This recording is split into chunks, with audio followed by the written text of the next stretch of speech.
हे सौम्य, हे प्रिय, श्रद्धा कर, श्रद्धा कर, इसमें मोह मत कर। तू ज्ञान रूप है, भगवान है, परमात्मा है, प्रकृति से परे है। डर मत, सीमा में उलझ मत। जो बीत गया उस सीमा को अपनी सीमा मत मान। समझे? तुमने अब तक जाना तो अपने को मनुष्य है। मनुष्य भी पूरा कहां? कोई हिंदू है, कोई ईसाई है, कोई जैन है, उसमें भी खंड। फिर हिंदू भी पूरा कहां? उसमें कोई ब्राह्मण है, कोई शूद्र है, कोई क्षत्रिय है, कोई वैश्य है। फिर ब्राह्मण भी पूरा कहां? कोई देशस्थ, कोई कोकणस्थ। फिर ऐसा कटता जाता, कटता जाता। फिर उसमें भी स्त्री पुरुष, फिर उसमें भी गरीब अमीर, फिर उसमें भी सुंदर कुरूप, फिर उसमें भी जवान बूढ़ा। कितने खंड होते चले जाते। आखिर में बचते हो तुम बड़े क्षुद्र, बड़ी सीमा में बंधे, हजार हजार सीमाओं में बंधे। ये तुमने जाना है। आज अचानक मैं तुमसे कहता हूं तुम भगवान हो, श्रद्धा नहीं होती। तुम कहते हो भगवान और मैं। कहां की बात कर रहे आप? मैं तो जैसा अपने को जानता हूं महापापी हूं, हजार पाप करता हूं, चोरी करता हूं, जुआ खेलता हूं, शराब पीता हूं। फिर भी मैं कहता हूं तुम भगवान हो। ये तुमने जो सीमाएं अपनी मान रखी हैं, ये तुम्हारी मान्यता में है। और जिस दिन तुम हिम्मत करके इन सीमाओं के ऊपर सिर उठाओगे, अचानक तुम पाओगे कि सब सीमाएं गिर गई। तुम्हारा वास्तविक स्वरूप असीम है।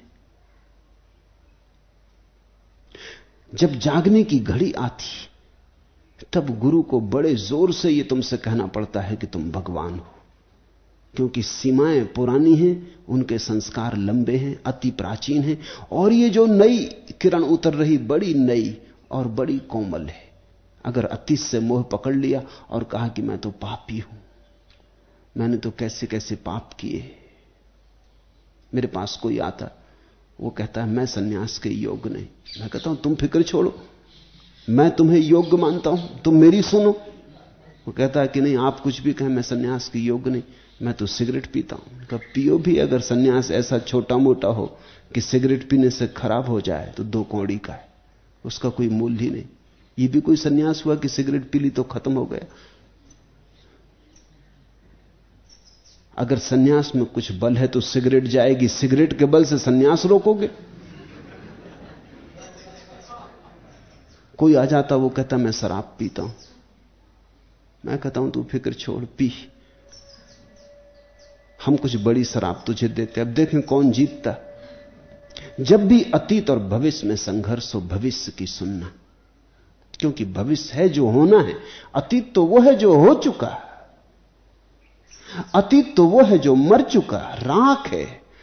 अब अंगार वहां नहीं रहा, अब वहां से तो सब जीवन हट गया। अब तो पिटी पिटाई लकीर रह गई जिस पर तुम चले थे, कभी उड़ती धूल रह गई, कारवां तो निकल गया। अतीत की मत सुनना। अतीत की सुनने की वृत्ति होती, क्योंकि उसे हम जानते हैं। हमारी हालत करीब करीब ऐसी है जैसे कोई आदमी कार चलाता हो और आगे देखते ही ना हो, वो जो रियर व्यू मिरर लगा होता बगल में, बस उसी में देख के कार चलाता हो, पीछे की तरफ देखता हो और आगे देखता ही ना हो। उसके जीवन में दुर्घटना ना होगी तो क्या होगा? हम जीवन को ऐसे ही चला रहे हैं, पीछे की तरफ जा रहे हैं, देखते हैं, और आगे की तरफ जा रहे हैं। देख सकते हो पीछे की तरफ, जाना तो आगे की तरफ ही पड़ेगा। तो अगर आंखें पीछे लगी रही और जाना आगे हुआ, दुर्घटना ना होगी तो क्या होगा? ये तो अंधी हो गई यात्रा। जहां जा रहे हो वहीं देखो भी, इसका नाम श्रद्धा। भविष्य में जा रहे हो, भविष्य अनजाना, अपरिचित, उस पर श्रद्धा रखो। अगर डमाडोल हुए, घबराए, तो तुम मोह से भर जाओगे। जेल खाने से अगर 20 वर्ष के बाद कोई कैदी छूटता तो अपनी हथकड़ियों की तरफ भी मोह से देखने लगता है। 20 साल कोई छोटा वक्त नहीं होता। फ्रांस में क्रांति हुई तो फ्रांस का जो सबसे बड़ा किला था बेस्टिले का, वो तोड़ दिया क्रांतिकारियों ने। वहां आजन्म कैदी ही रहते थे। कोई 50 साल से कैद था। एक तो ऐसा कैदी था जो 70 साल से कैद था।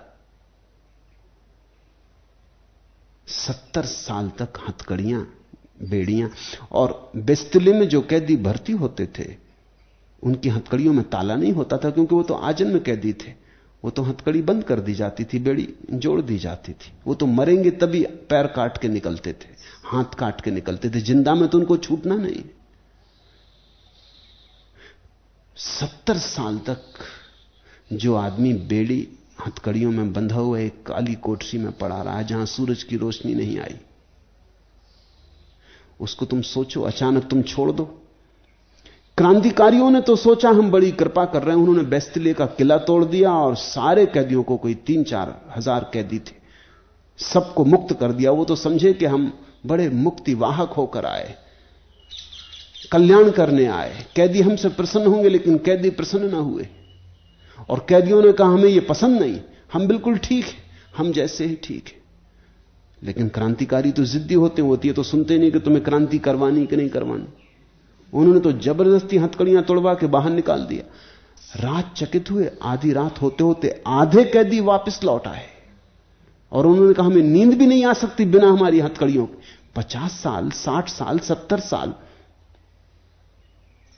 हथकड़ियां पैर में रहीं, हाथ में हथकड़ियां रहीं, बेड़ियां पैर में रहीं, तो ही हम सो पाए। अब तो हमें नींद भी नहीं आ सकती। वो वजन चाहिए, उस वजन के बिना नींद नहीं आती। उस वजन के बिना हम नंगे नंगे मालूम होते हैं, कुछ खाली खाली मालूम होते हैं। और अब जाएं कहां?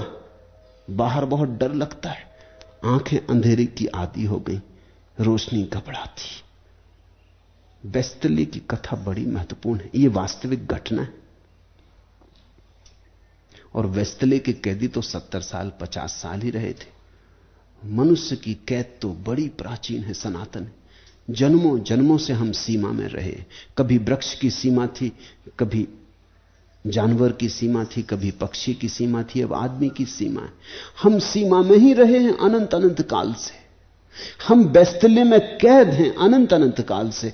आज अचानक जब घड़ी आएगी मुक्ति की और कोई अष्टावक्र हमें मुक्त करने आ जाएगा, तो स्वाभाविक है कि हमारा मोह प्रबल हो उठे। हमारी पुरानी आदत कहे ये क्या करते हो, नहीं रुक जाओ, अज्ञात में मत रखो चरण, अंधेरे में मत जाओ, अतीत की रोशनी जरूरी है, परंपरा में जियो। ध्यान रखना, श्रद्धा बड़ी क्रांतिकारी घटना है। आमतौर से लोग उल्टा समझते हैं। आमतौर से लोग समझते हैं जो श्रद्धालु है वो परंपरागत, ट्रेडिशनल, इससे ज्यादा मूढ़तापूर्ण कोई बात नहीं हो सकती। श्रद्धावान व्यक्ति बिल्कुल ही नॉन ट्रेडिशनल होता, उसकी कोई परंपरा हो ही नहीं सकती। श्रद्धा की और परंपरा, परंपरा तो होती अतीत की, अतीत का होता विश्वास। श्रद्धा तो होती भविष्य की, उसकी परंपरा कहां? परंपरा तो होती भीड़ की, समाज की, श्रद्धा तो होती व्यक्ति की, अकेले की। हे सौम्य, हे प्रिय, श्रद्धा कर, श्रद्धा कर, इसमें मोह मत कर। तू ज्ञान रूप है, भगवान है, परमात्मा है, प्रकृति से परे है। ये उद्घोषणाएं बड़ी घबराती, यह हमें बड़ा बेचैन कर देती। किसी को कहो कि तुम भगवान हो तो सोचता है शायद मजाक तो नहीं कर रहे, कोई व्यंग तो नहीं किया जा रहा। तुम्हारे धर्म गुरुओं ने तो तुम्हें सिखाया तुम पापी हो, तुम्हारे धर्म गुरुओं ने तो सिखाया कि तुम नारकी हो, तुम्हारे धर्म गुरुओं ने तो तुम्हें सिखाया कि तुम मनुष्य होने के भी काबिल नहीं हो, तुम तो पशुओं से गए बीते हो। लेकिन जिसने तुम्हें ऐसा सिखाया, धर्मगुरु तो दूर, उसे धर्म का कोई भी पता नहीं। वो तुम्हारी सीमाओं को मजबूत कर रहा है, वो तुम्हारी जंजीरों को मजबूत कर रहा है, वो तुम्हारे कारागृह को मजबूत कर रहा है, वो तुम्हें मुक्त ना होने देगा। वास्तविक धर्मगुरु तुमसे कहता है कि तुम मुक्त हो, मुक्ति तुम्हारा स्वभाव है। तात, हे सौम्य, भो, हे प्रिय, श्रद्धा कर, श्रद्धा कर, अत्र मोहम न कुरुष्व, जरा भी मोह में मत पड़ना। अब पढ़ने का भाव उठेगा, पढ़ना मत, सजग रहना। भगवान शब्द बड़ा महत्वपूर्ण है। इसका अर्थ होता है भाग्यवान, इसका अर्थ होता है भाग्यशाली। तुम भगवान हो, इसका अर्थ तुम भाग्यशाली हो। भाग्य का अर्थ होता है तुम्हारा भविष्य।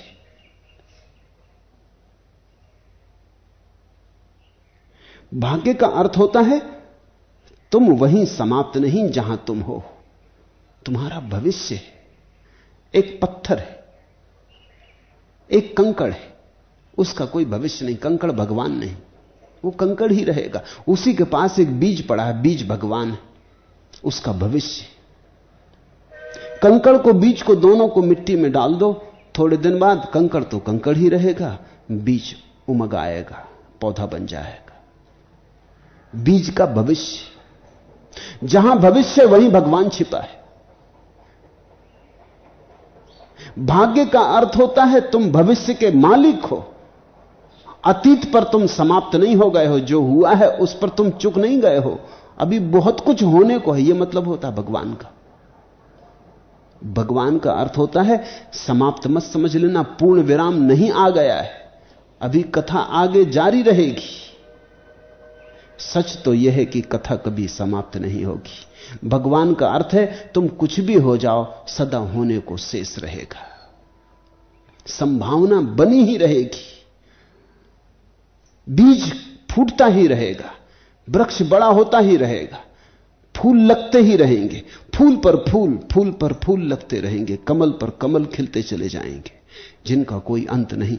अंतहीन है तुम्हारी संभावना, तुम्हारा भविष्य विस्तीर्ण है। भगवान शब्द का अर्थ समझो। ईसाइयों और मुसलमानों के कारण भगवान शब्द का अर्थ बड़ा ओछा हो गया। उसका अर्थ हो गया जिसने दुनिया को बनाया। निश्चित ही जनक ने दुनिया को नहीं बनाया है, तो अष्टावक्र का भगवान का यह अर्थ तो हो ही नहीं सकता कि जिसने दुनिया को बनाया।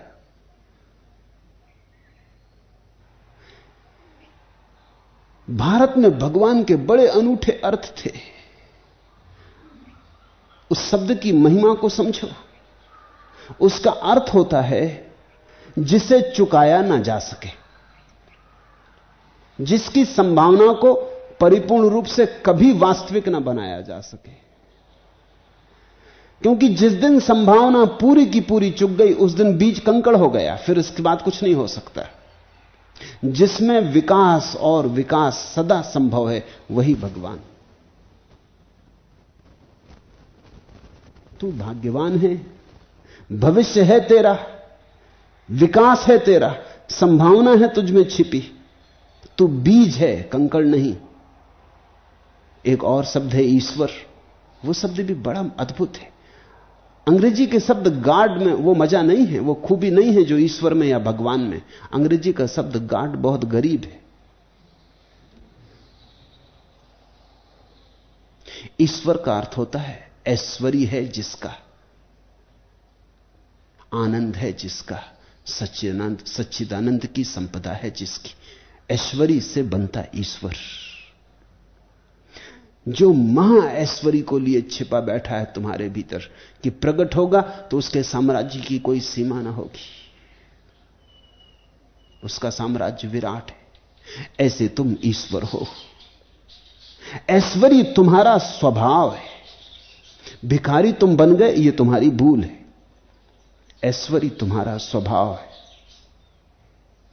भिखमंगे तुम बन गए हो क्योंकि अतीत से तुमने संबंध जोड़ लिया। भगवान तुम हो जाओगे अगर भविष्य से संबंध जोड़ लो। सतत गतिमान, सतत प्रवाहमान जो है वही भगवान है। अगर तुम बढ़ रहे हो तो भगवान है, अगर रुक गए तो तुम पत्थर हो गए। लेकिन तुमने भगवान की पत्थर की मूर्तियां बना रखी। पत्थर की भूल के भगवान की मूर्ति मत बनाना, क्योंकि पत्थर में बहाव तो बिल्कुल नहीं। हिंदू बेहतर थे, नदी को पूज लेते थे, सूरज को पूज लेते थे, उसमें कहीं ज्यादा भगवत्ता है। झाड़ को पूज लेते थे, उसमें कहीं ज्यादा भगवत्ता है। तुम जरा फर्क समझना। झाड़ कम से कम बढ़ता तो, गतिमान तो है, नदी बहती तो, प्रवाहमान तो है, सूरज निकलता तो, उगता तो, बढ़ता तो, वृद्धिमान तो है। तुमने बना ली संगमरमर की मूर्ति, वो मुर्दा है, उसमें कहीं कोई गति नहीं। तुमने कंकड़ों की मूर्तियां बना ली, बीज की मूर्ति बनानी थी। जब पश्चिम से पहली दफा लोग आए और उन्होंने हिंदुओं को देखा कि वृक्षों की पूजा कर रहे हैं, उन्होंने कहा अरे बड़े अविकसित, असभ्य। उन्हें समझ में नहीं आ सका। हिंदुओं को समझने के लिए बड़ी गहराई चाहिए, क्योंकि हिंदू हजारों साल से जीवन की आत्यंतिक गहराई में डुबकी लगाते रहे। मैं एक ट्रेन में सवार था। प्रयाग के पास से जब ट्रेन गंगा के ऊपर से गुजरने लगी तो ग्रामीण जो डब्बे में बैठे थे पैसे फेंकने लगे। एक पढ़े लिखे सज्जन बैठे थे। पीछे पता चला कि बनारस हिंदू विश्वविद्यालय में प्रोफेसर है। मुझसे बोले कि क्या गमारपन है, ये मूढ़ गंगा में पैसे फेंक रहे हैं, इससे क्या सार है। मैंने उनसे कहा ऊपर से तो दिखता कि ये मूढ़ हैं, और शायद ये मूढ़ हैं भी और इनको कुछ पता भी नहीं है गंगा में पैसा फेंकना। लेकिन थोड़ा गहरे झांकने की, थोड़ी सहानुभूति से झांकने की कोशिश करो। गंगा प्रवाहमान है, बहती हिमालय से महासागर तक, कहीं रुकती नहीं, कहीं ठहरती नहीं। हिंदुओं ने अपने सारे तीर्थ गंगा के किनारे बनाए या नदियों के किनारे बनाए। वो प्रवाह के प्रतीक है, वो जीवंतता के प्रतीक है। ये जो गंगा में पैसा फेंक रहे हैं, फेंकने वाला ठीक कर रहा है ये मैं नहीं कह रहा, लेकिन इसमें भीतर कहीं कुछ राज तो छिपा है। इसे चाहे भूल भी गया हो, लेकिन जिसने पहली दफा गंगा में पैसा फेंका होगा वो ये कह रहा है कि मेरा सब धन तुच्छ है तेरे प्रवाह के सामने, इसका मूल्य तो समझो। मेरा धन तो मुर्दा है, तेरा धन ज्यादा बड़ा है। मैं अपने धन को तेरे धन के सामने झुकाता हूं, मैं अपने धन को तेरे चरणों में रखता हूं। वृक्ष की पूजा में कहीं ज्यादा भगवत्ता का लक्षण है। ईसाई पूछते हैं क्रास को, मरी हुई चीज को, वो बढ़ती नहीं। इससे तो बेहतर वृक्ष कम से कम बढ़ता तो, नए पात तो लगेंगे, नए फूल तो खिलेंगे, वृक्ष का कोई भविष्य तो है। और वृक्ष का कुछ ऐश्वर्य भी है। जब फूल खिलते हैं वृक्ष में तो देखा, जीसस ने अपने शिष्यों से कहा कि देखो खेत में खिले लिली के फूलों को। सोलोमन, सम्राट सोलोमन अपनी परिपूर्ण गरिमा में भी इतना सुंदर न था। और ये फूल लिली के न तो श्रम करते न मेहनत करते, इनकी महिमा कहां से आती? कौन इन्हें इतना सौंदर्य दे जाता? कहां से बरसता ये प्रसाद? ऐश्वर्य तुम्हारा स्वभाव है, भगवान होना तुम्हारी नियति है। तुम अपने ऐश्वर्य को प्रकट करो, तुम अपनी भगवत्ता की घोषणा करो। और ध्यान रखना, तुम्हारी भगवत्ता की घोषणा में सारे अस्तित्व की भगवत्ता की घोषणा छिपी। कहीं तुमने अपने भगवान होने की घोषणा की और सोचा कि और कोई भगवान नहीं, मैं भगवान हूं, तो तुम भूल में पड़ गए। तो यह अहंकार की घोषणा हो गई। तो ये भगवान से तो तुम बहुत दूर चले गए, बिल्कुल विपरीत छोर पे पहुंच गए। क्योंकि भगवान होने की घोषणा में तो अहंकार बिल्कुल नहीं है। ऐश्वर्य वही है जहां तुम नहीं हो, और भगवान वही है जहां मैं का सारा भाव खो गया। तब तुम भी भगवान जैसे विराट, असीम, अनंत। गुणों से लिपटा हुआ शरीर आता है और जाता है। आत्मा न जाने वाला है और न आने वाला है। इसके निमित्त तू किस लिए सोच करता है? गुणै संवेष्टितो